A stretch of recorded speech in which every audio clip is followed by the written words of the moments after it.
Good morning, 8 a.m. students. Today I will continue English lesson 12 How I taught my grandmother to read.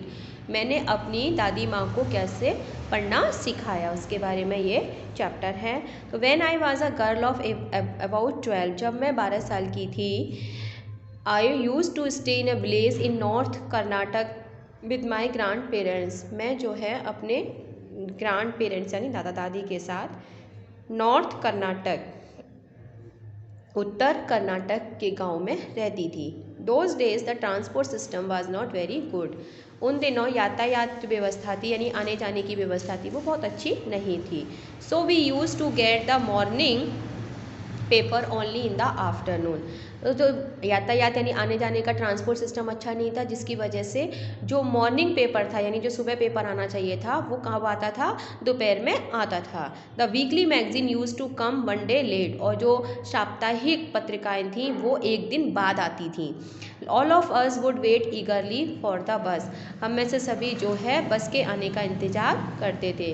Which used to come with the paper, जो कि हमेशा paper के साथ यानी paper का मतलब है न्यूज़पेपर से के साथ आती थी। Weekly magazine and the post, paper लाती थी, मैगजीन लाती थी, और जो भी पोस्ट होते थे यानी लेटर्स वगैरह होते थे वो साथ में बस लाती थी। At the time Triveni was very popular writer in Kannada language. उस समय त्रिवेणी जो हैं वो बहुत ही प्रसिद्ध लेखिका, कन्नड़ लैंग्वेज की प्रसिद्ध लेखिका थी। She was a wonderful writer, वो बहुत ही अद्भुत लेखिका थी। Her style was easy to read and very convincing, उनकी जो लिखने की स्टाइल थी वो बहुत ही आसान और सबको अपने ऊपर मोहित करने कन्विंस करने की थी। वन ऑफ आर नोवेल्स, उनके उपन्यासों में से एक उपन्यास जिसका नाम था काशी यात्रा, अपीयर्ड इन सीरियल फॉर्म। वो कैसे आता था, सीरियल फॉर्म में, जैसे सीरियल आता है ना, रोज एक सीरियल आता है, एक दिन में ख़त्म नहीं होना, सीरियल के फॉर्म में उनकी कन्नड़ वीकली जिसका नाम था कर्मवीर जो पत्रिका थी उसमें ये काशी यात्रा की स्टोरी बताई थी। In this it is the story of an old lady, ये जो स्टोरी थी एक बूढ़ी औरत की थी।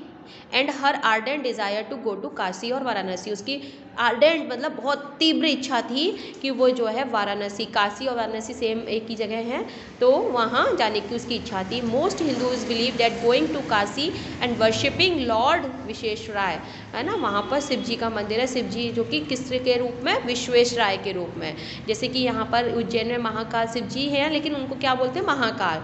ऐसे ही काशी में यानी वाराणसी में जो शिव जी का रूप है वो विश्वेश्वराय के रूप में है। इज़ द अल्टीमेट पुण्य, तो वो जहाँ पर भी ज्योतिर्लिंग होते हैं ना, 12 ज्योतिर्लिंग, उनमें से एक ज्योतिर्लिंग विश्वेश्वराय, काशी का विश्वेश्वराय आता है। तो अगर उसकी पूजा या वहाँ पर आप चले गए तो ये बहुत ज़्यादा पुण्य की बात मानी जाती थी। This old lady also believed in this, और ये जो बूढ़ी औरत थी वो भी कौन सी, जो काशी यात्रा में एक बूढ़ी औरत की कहानी है, वो भी इस चीज़ पर बहुत विश्वास करती थी। And her struggle to go there is described in that novel, और इस उपन्यास में उसने वहाँ जाने के लिए कैसे कैसे संघर्ष किए उसके बारे में ये कहानी थी।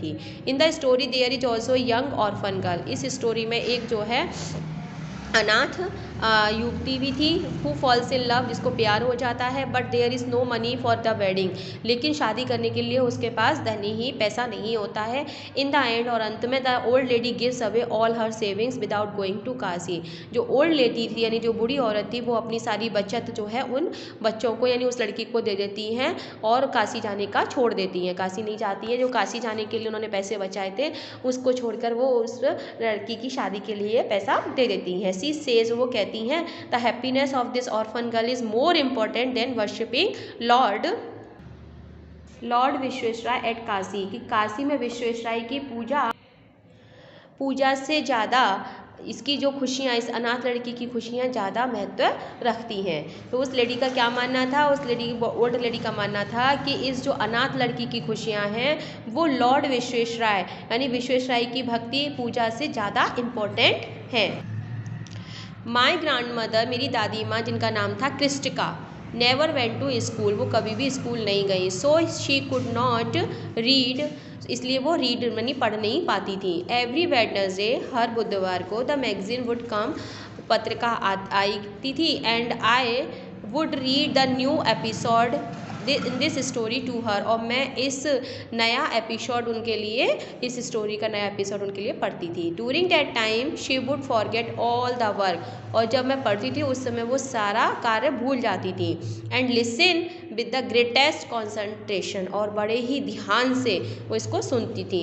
My grandmother too never went to Kashi, मेरी दादी माँ भी कभी काशी नहीं गई थी। And she identified herself with the novel's protagonist, और वो भी अपने आप को उस ओल्ड लेडी की तरह, जो उपन्यास की ओल्ड लेडी थी, प्रोटोगोनिस्ट थी, उसकी तरह अपने आप को समझ रही थी। So more than anybody else she was the most interested in knowing, इसीलिए वो जो है किसी और की बजाय इस उपन्यास में अपने आप को रख कर पढ़ रही थी या सुन रही थी, जान रही थी, तो ज़्यादा इंटरेस्ट रख रही थी। What happen next in the story, अब वो इतनी उत्सुक थी कि अब क्या होगा इस स्टोरी में, अब क्या होगा।